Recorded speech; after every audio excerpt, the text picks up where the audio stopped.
लगी class, party ने कहा ना दे विवादित बयान। डीटीवी के कार्यक्रम में भी बोला था हमला। शास्त्रीनगर थाना में लोजपा सांसद चिराग पासवान पर एफआईआर दर्ज। लोजपा के पारस गुट के नेता केशव सिंह ने धमकी देने के आरोप में दर्ज कराया मामला। गुरुवार से बिहार में अनलॉक 6 की शुरुआत। धार्मिक स्थल उद्यानों को खोलने की मिली अनुमति। बिहार में विकराल रूप ले रहा बाढ़ के पानी में डूबने से महिला की मौत। खाट से अस्पताल ले जाया गया शव।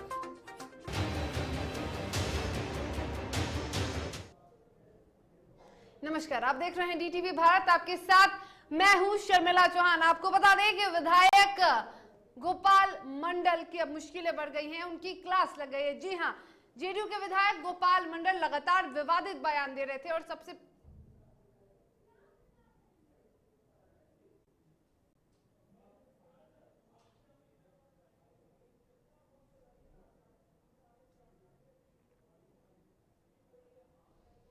तो बड़ी खबर सूत्रों के हवाले से आ रही है, जहां विधायक गोपाल मंडल की क्लास लगी। आपको बता दें, जेडीयू विधायक गोपाल मंडल को फटकार लगी है जेडीयू के शीर्ष नेतृत्व की ओर से। और आपको यह भी बता दें कि लगातार जो जेडीयू के विधायक हैं वो बयान दे रहे थे, विवादित बयान दे रहे थे। कभी वो डिप्टी सीएम पर आरोप लगा रहे थे, तो कभी वो दल बदलू नेता कर रहे थे, कह रहे थे बिहार के पंचायती राज विभाग के मंत्री तारकिशोर प्रसाद को। और ऐसे में अब लगातार बीजेपी यही मांग कर रहा था कि जेडीयू के इस विधायक पर कार्रवाई हो। और अब जेडीयू के शीर्ष नेतृत्व ने फटकार लगाई है जेडीयू विधायक गोपाल मंडल पर। और इसके साथ ही हम आपको ये भी बता दें कि लगातार विवादित बयान देने के बाद अब गोपाल मंडल कुछ भी कहने से कतरा रहे हैं। यहाँ तक कि डीटीवी भारत के कार्यक्रम में भी जेडीयू के विधायक गोपाल मंडल ने ये कह दिया था कि डिप्टी सीएम पर कार्रवाई होनी चाहिए।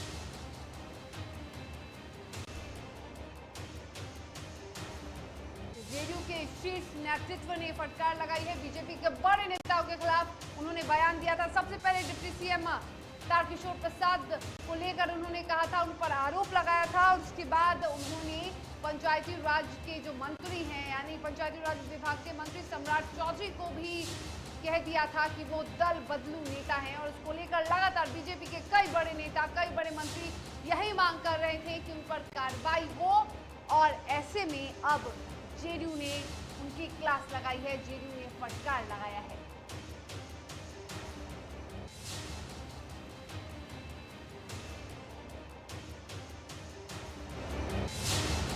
तो सूत्रों के हवाले से ये बड़ी खबर हम आपको बता रहे हैं, जहां आपको ये बता दें कि बीजेपी के बड़े नेता, यहां तक कि डिप्टी सीएम तारकिशोर प्रसाद पर विवादित बयान देने वाले जेडीयू के विधायक गोपाल मंडल को फटकार लगी है। और ये फटकार जेडीयू के शीर्ष नेतृत्व ने लगाई है।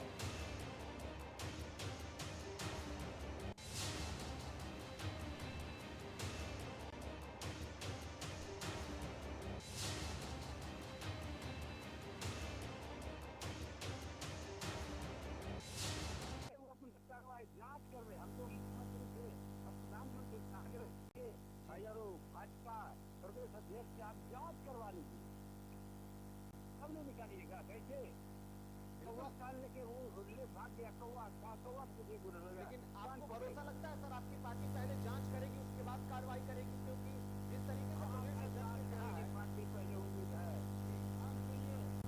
हम किस विधायक गोपालपुर का बिहार का राजनीति करते हैं जी, और भागलपुर को जोड़ते हैं। मैं भागलपुर जिला में कोई सिंहमारी करेगा उसका सिंह काट देगा। और बिहार में लोजपा गुट में जारी कलह के बीच अब बात शिकायत और एफआईआर तक पहुंच गई है। दरअसल पशुपति पारस के गुट के महासचिव केशव सिंह ने आज पटना के शास्त्रीनगर थाने में एफआईआर दर्ज कराया है। केशव सिंह ने ये एफआईआर चिराग पासवान, सौरभ पांडे, प्रवक्ता चंदन सिंह और कृष्ण कुमार कल्लू पर जान से मारने की साजिश के तहत मामला दर्ज कराया है, जिसको लेकर चिराग पासवान गुट के प्रवक्ता चंदन सिंह ने कहा कि यदि मैं ऐसा कुछ किया हूं तो यदि ये साबित हो जाता है तो मैं राजनीति छोड़ दूंगा।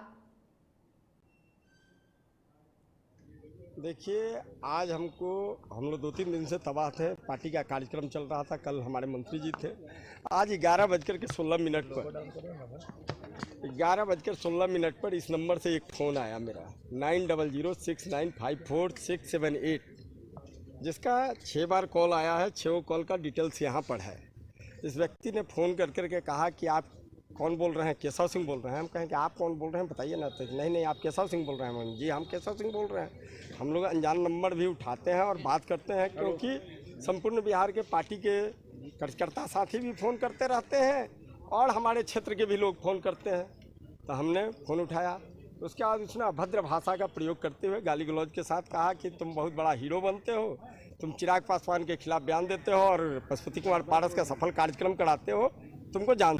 देखिए, अभी कौन आदमी है इसको हम जानते नहीं हैं, लेकिन मैं बाबू वीर कुंवर सिंह और महाराणा प्रताप का वंशज हूँ। मैं गलत कभी नहीं बोलूँगा। एयरपोर्ट पे जगह जगह कैमरे लगे हुए हैं, आप देख सकते हैं, और मोबाइल फ़ोन का लोकेशन आप देख सकते हैं। यह देखिए, इनके पार्टी के नेता के इशारे पर यह सब हो रहा है, और कहीं ना कहीं बिहार के मुख्यमंत्री माननीय नीतीश कुमार जी के इशारे पर यह सब हो रहा है कि चिराग पासवान के जो कार्यकर्ता हैं उनको किस तरीके से फंसाया जाए, उलझाया जाए। रात दिन यही षड्यंत्र ये लोग रचते रहते हैं। इनके नेता जब एयरपोर्ट पे आए और इनके 5 सांसद जब 500 लोग भी नहीं जुटा पाए, और हाजीपुर जाने के बाद इनके ऊपर मोबिल जनता द्वारा फेंक दिया गया, वहाँ भी पब्लिक ने काला झंडा दिखाया। भारी आक्रोश इनके खिलाफ है, और माननीय मंत्री यह स्पष्ट रूप से कह रहे हैं कि बाढ़ तो एक दैवीय आपदा है, हम तो बाढ़ग्रस्त क्षेत्र में जाएंगे नहीं।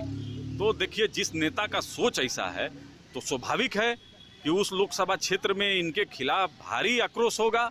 तो कहीं ना कहीं अब इसको किस तरीके से पलटा जाए, तो माननीय मंत्री जी के द्वारा अपने चेला सब के माध्यम से ये हम लोग पे आरोप लगा रहे हैं। वैसे कौन आदमी है इसको हम पहचानते नहीं हैं, लेकिन ये चंदन सिंह पे और ये चिराग पासवान पे, आदरणीय चिराग पासवान जी पे, आदरणीय सौरभ पांडे जी पे यह आरोप लगा के कहीं ना कहीं पब्लिसिटी लेना चाहता है। एक बात साफ है कि उन्होंने कहा है कि आपको एयरपोर्ट पर देखा गया है, आपको और कृष्ण कुमार कल्लू जो दूसरे प्रवक्ता हैं उनको देखा गया है एयरपोर्ट पर जिस दिन पशुपति पारस पटना आए थे। देखिए, एयरपोर्ट पे तो आप जानते हैं कि बहुत संवेदनशील जगह है, वहाँ जगह जगह कैमरे लगे हुए होते हैं। अगर यह साबित हो जाएगा तो मैं राजनीति से संन्यास ले लूँगा। एक और सवाल उठ रहा है कि चिराग पासवान पर उन्होंने सवाल किया है और कहा है साफ तौर पर कि वो नक्सलवादियों से मिलकर इलेक्शन लड़ते हैं और इलेक्शन जीतते हैं, अकेले दम पर वो इलेक्शन नहीं जीत सकते। देखिए, अभी तो उन्होंने नक्सलवादी ही से संपर्क का बात कहा है, कुछ दिन में तालिबान से भी संपर्क को स्थापित करेंगे।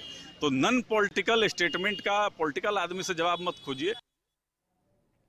और देश में लगातार जारी जातीय जनगणना को लेकर बीजेपी के राष्ट्रीय प्रवक्ता गुरु प्रकाश ने तेजस्वी यादव पर जोरदार हमला बोला है। उन्होंने तेजस्वी यादव को कहा कि तेजस्वी ने एक बार नहीं कई बार ये बयान दिया है, जिसमें उन्होंने कहा है कि इस देश में पशु पक्षी पेड़ पौधे दलित जनजाति की गिनती होती रही है। तो क्या तेजस्वी ये बयान देकर ये बताना चाहते हैं कि देश में 22% से अधिक दलित जनजाति है और बिहार में 18% से ज्यादा दलित जनजाति है, सब पशु पक्षी के समान है।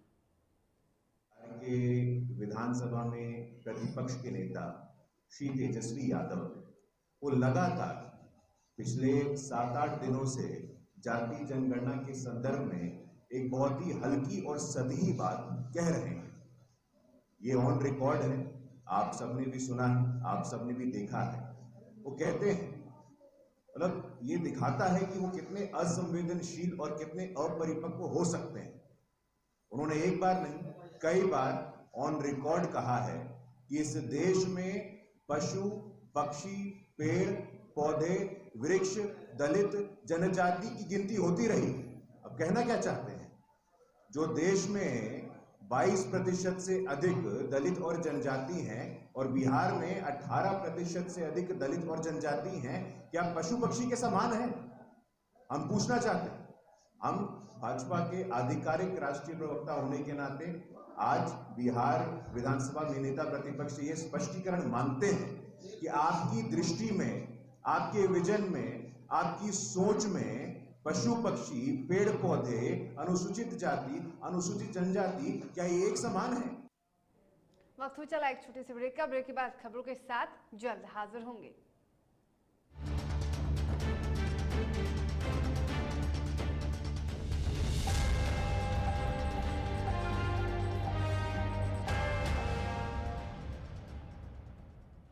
Elite institute. अगर आपके अंदर चाह है तो एलीट आपकी राह है। IIT हो या मेडिकल, आप चाहते हैं अपने आप को उत्कृष्ट दिखाना, आप चाहते हैं खुद को एक IITian के रूप में दिखना या मेडिकल के क्षेत्र में आगे बढ़ना, तो एलीट आपके लिए एक बहुत बड़ी ताकत के साथ आपके सामने है। आइए, खुलिए, बढ़िए, पहुंचिए। Elite institute. घर चाहिए, मकान चाहिए कि चाहिए दुकान, या फिर चाहिए जमीन जायदाद, वो भी बिना ब्रोकर, बिना कमीशन के, 100% लीगल। अधिक जानकारी के लिए देखिए हमारा खास कार्यक्रम बिल्डिंग बाजार।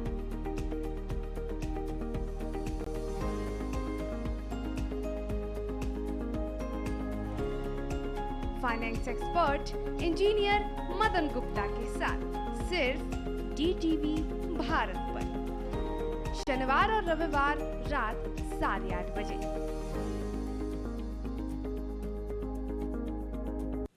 अश्लीलता से दूर, भक्ति से भरपूर, कान फोड़ू नहीं, मधुर वाणी, जिंदगी का सार, राम की कहानी, रामचरितमानस का संपूर्ण पाठ, सुबह और शाम 6:30 बजे देखिए रामायण, सिर्फ और सिर्फ DTV भारत पर।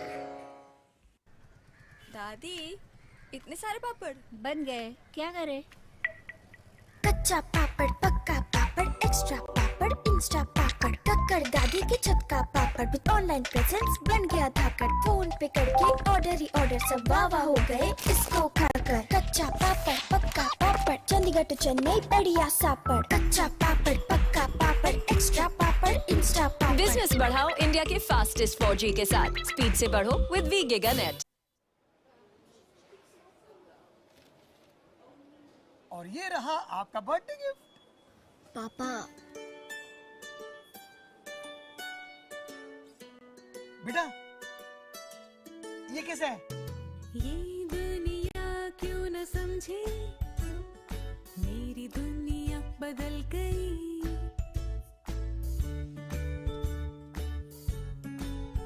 और ये देखो,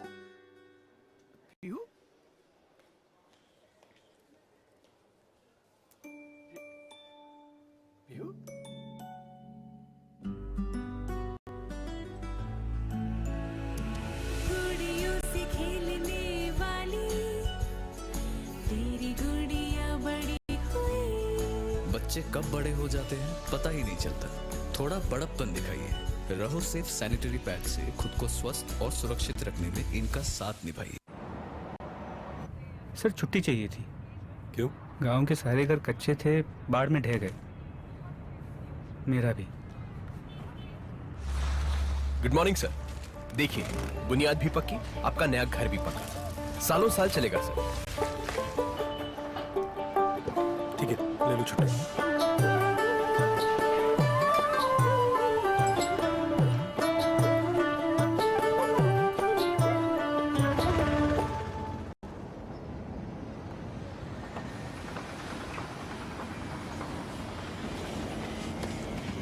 लो, हो गया घर पक्का। छुट्टी कैंसिल।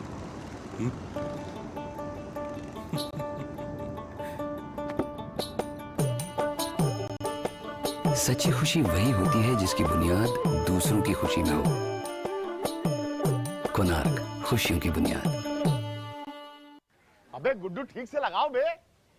रिश्तेदार आएंगे तो उनको लगना चाहिए ना कि इस घर में हमारे चंदा का कितना मान सम्मान है, और आज हम और हमारा परिवार कितना खुश है। हाँ हम तो आपको बताने ही भूल गए, हमारी चंदा इतने सालों बाद गाभन हुई है। हाँ और पहले जो दो खाए ना तो स्वस्थ और तंदुरुस्त कैसे रहेगी। भला हो मधुसूदन गोल्ड पशु आहार का, जिसके देने से हमारी चंदा गाभन हुई और उसको एक रिष्ट पुष्ट बच्चा हुआ। हाँ अगर आप भी अपने पशुओं से करते हैं प्यार तो उन्हें दीजिए सिर्फ और सिर्फ मधुसूदन गोल्ड पशु आहार। भाग खुल जाएंगे।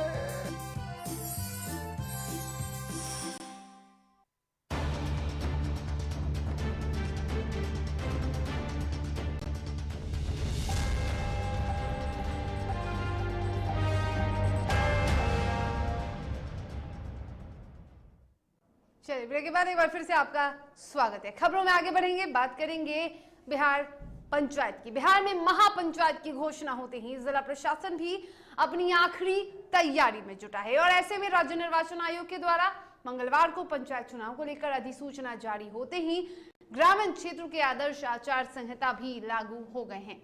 वहीं तैयारियों को लेकर बक्सर जिला प्रशासन ने प्रेस वार्ता कर बताया कि जिले में पंचायत आम चुनाव का आगाज दूसरे चरण में राजपुर प्रखंड से होगा। इसके लिए 29 सितंबर का वक्त निर्धारित है, जबकि जिले में चुनाव के अंतिम चरण में 8 दिसंबर को सिमरी में मतदान होना है। प्रेस वार्ता के दौरान जिलाधिकारी अमन समीर ने कहा कि जिले में कुल 1924 पदों के मतदान होने हैं।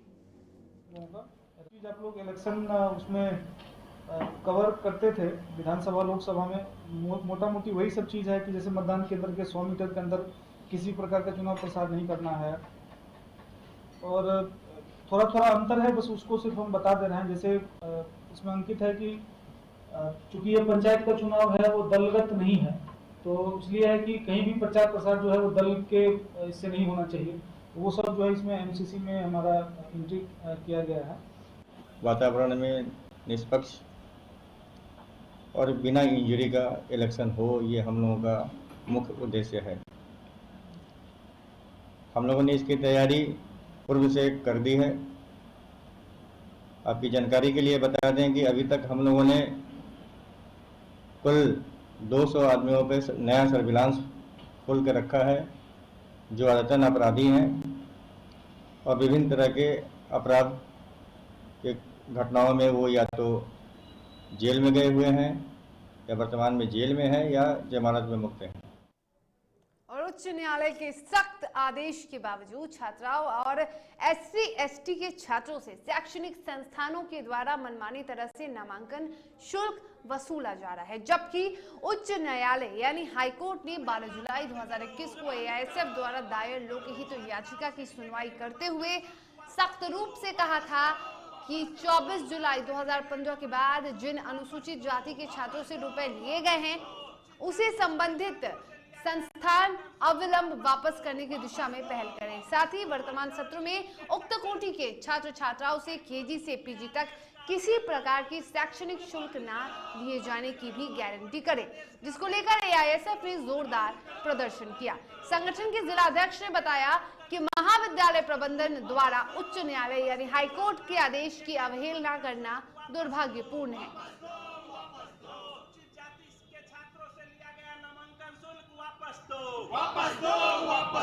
लगातार बेगूसराय के अंदर तमाम कॉलेजों में प्रधानाचार्य से मांग कर रहा है कि सरकार के आदेश के बावजूद भी यूनिवर्सिटी का भी आदेश आ गया है कि SC/ST लड़का और जनरल तमाम लड़कियों को निःशुल्क सुविधा दिया जाए, पढ़ाई दिया जाए, लेकिन तानाशाही प्रशासन, कॉलेज प्रशासन बेगूसराय के अंदर अवैध तरीका से छात्र छात्राओं के साथ।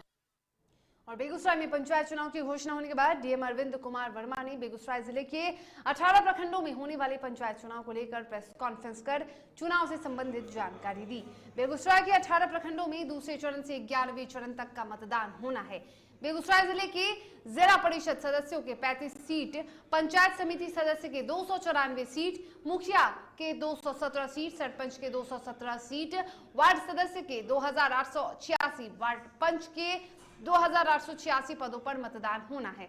बेगूसराय में 16,80,906 मतदाता इस पंचायत चुनाव में हिस्सा लेंगे। इसको लेकर 3002 मतदान केंद्र बनाए गए हैं। डीएम अरविंद कुमार वर्मा ने कहा कि चुनाव की तैयारियां पूरी हो चुकी हैं और बाढ़ प्रभावित प्रखंडों को बाद के चरणों में चुनाव के लिए रखा गया है।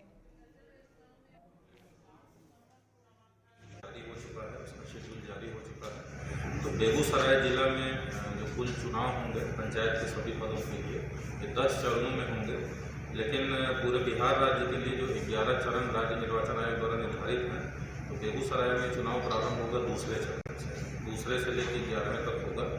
तो हम लोगों ने जो यहाँ से प्रस्ताव भेजा था राज्य निर्वाचन आयोग के द्वारा, उसी के अनुरूप इसमें शेड्यूल निर्धारित किया गया है। और इसमें हम लोगों ने ध्यान रखा था कि जो प्रखंड गंगा नदी से बाढ़ प्रभावित होते हैं उनको बाद के चरणों में रखा जाए, ताकि अगर कहीं पे बाढ़ की स्थिति रहे तो उस समय तक जब तक वहाँ निर्वाचन हो तब तक बाढ़ की स्थिति न हो। पदवार कुल विवरणी जिला परिषद बेगूसराय जिला में जिला परिषद सदस्य 35 पदों के लिए चुनाव होगा।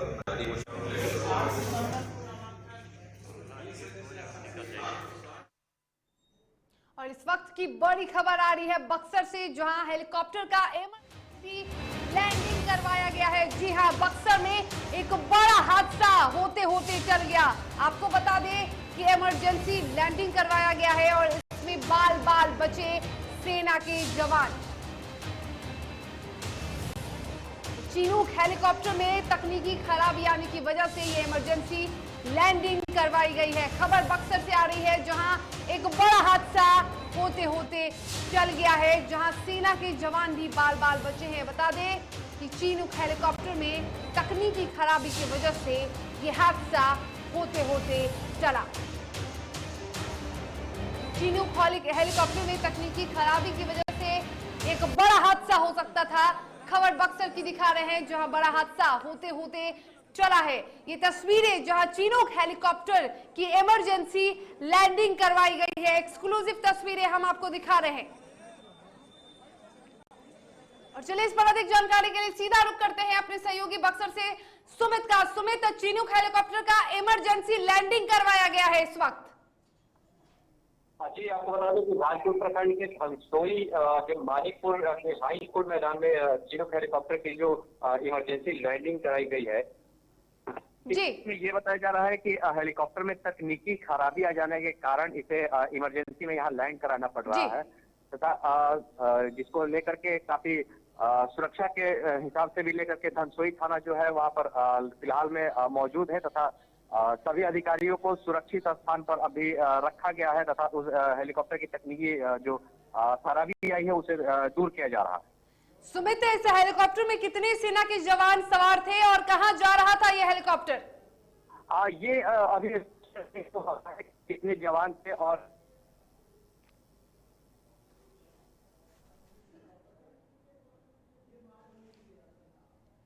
सुमित, क्या आप हमें सुन पा रहे हैं?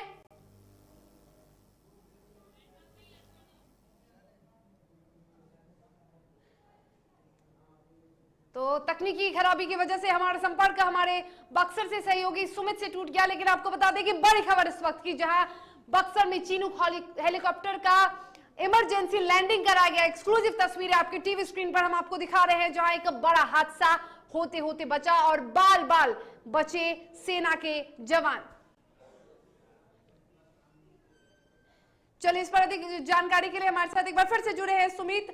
सुमित, इस हेलीकॉप्टर में कितने जवान सवार थे और यह हेलीकॉप्टर कहां जा रहा था? जी, जवानों की अभी तक जो संख्या है वो स्पष्ट नहीं हो पा रही है तथा अधिकारियों द्वारा भी कुछ बोलने से इनकार किया जा रहा है, क्योंकि उनके द्वारा ये बताया जा रहा है कि ये चीजें जो है ये गोपनीय है तथा इसे सार्वजनिक नहीं किया जा सकता है कि यह हेलीकॉप्टर कहाँ से उड़ान भरा था और कहाँ जा रहा था। तो इस वजह से जानकारी नहीं मिल पा रही है, जो भी क्लियर जानकारी है वो अभी नहीं मिल पा रही है। फिलहाल कैसी स्थिति है सुमित वहाँ की? फिलहाल तकनीकी खराबियों को उसे दूर किया जा रहा है तथा जो भी अधिकारी उसमें सवार थे और उन्हें उसी जो हाई स्कूल के मैदान में जो उतारा गया था उसी स्कूल के जो कमरे हैं, जो क्लासेज हैं, उनमें उन्हें रखा गया है तथा पुलिस के द्वारा पूरे जो हाई स्कूल का जो मैदान है उसे पूरी तरह से सुरक्षित कर लिया गया। बिल्कुल, तमाम जानकारी के लिए आपका बहुत शुक्रिया सुमित। तो आपको बता दें कि एक बड़ा हादसा होते होते चला है। फिलहाल कोई भी चिंता की बात नहीं है, स्थिति बिल्कुल अब सामान्य हो चुकी है और जो तकनीकी खराबी थी उसे भी अब धीरे धीरे ठीक किया जा रहा है। आपको बता दें कि एक बड़ा हादसा होते होते टला है। बक्सर में चिनूक हेलीकॉप्टर की इमरजेंसी लैंडिंग करवाई गई है और इस हेलीकॉप्टर में सेना के जवान भी सवार थे। तो बाल बाल सेना के जवान भी इस हादसे में बचे हैं। आपको बता दें कि तकनीकी खराबी की वजह से बक्सर में इमरजेंसी लैंडिंग करवाई गई। और चलिए खबरों में आगे बढ़ेंगे, बात करेंगे कटिहार की, जहां बाढ़ग्रस्त इलाकों की स्थिति बेहद दयनीय हो चुकी है। यहाँ किसी के बीमार पड़ने या मौत होने पर खटिया पर लेकर उसे ले जाना पड़ता है। ये तस्वीर जो भी हम आपको दिखा रहे हैं वो जिले के प्राणपुर प्रखंड के केशोपुर गांव का है, जहां 65 वर्षीय महिला की मौत बाढ़ के पानी में डूबकर हो गई। जल जमाव के कारण मृतका के शव को मुख्य सड़क तक लाने के लिए कोई सरकारी सुविधा नहीं दी गई, तो थक हार कर शव को खाट पर लादकर मुख्य सड़क तक लाना पड़ा। और इसके बाद पोस्टमार्टम के लिए सदर अस्पताल लाया गया। परिजनों का यह भी आरोप है कि स्वास्थ्य विभाग द्वारा उन्हें कोई सुविधा नहीं मिली। क्लिनिक से आ रहे थे, बच्चा रात से सीरियस था, उसको लेके गए थे और उसी क्लिनिक से आ रहे थे। नाव देखिए ना आप लोग, तो सही मैंने पहुंच गए सही टाइम में। नाव नहीं रहने के कारण आज इतना परेशानी होना पड़ा। अरे नाव अगर दे देता सीओ प्राणपुर तो हम लोग को दिक्कत नहीं होता। अगर कल हो के कुछ होगा ना बच्चा को तो ये प्रशासन दोषी होगा। ये सीओ प्रशासन, फुल प्रशासन। नाव के लिए कितना बार बोले, सीओ सबका मोबाइल में देखे जो कितना बार फोन किया है रफीक ने। चलिए खबरों के सफर में फिलहाल इतना ही। तब तक के लिए मुझे दीजिए इजाजत, लेकिन आप स्वस्थ रहिए, सुरक्षित रहिए और देखते रहिए DTV भारत। नमस्कार।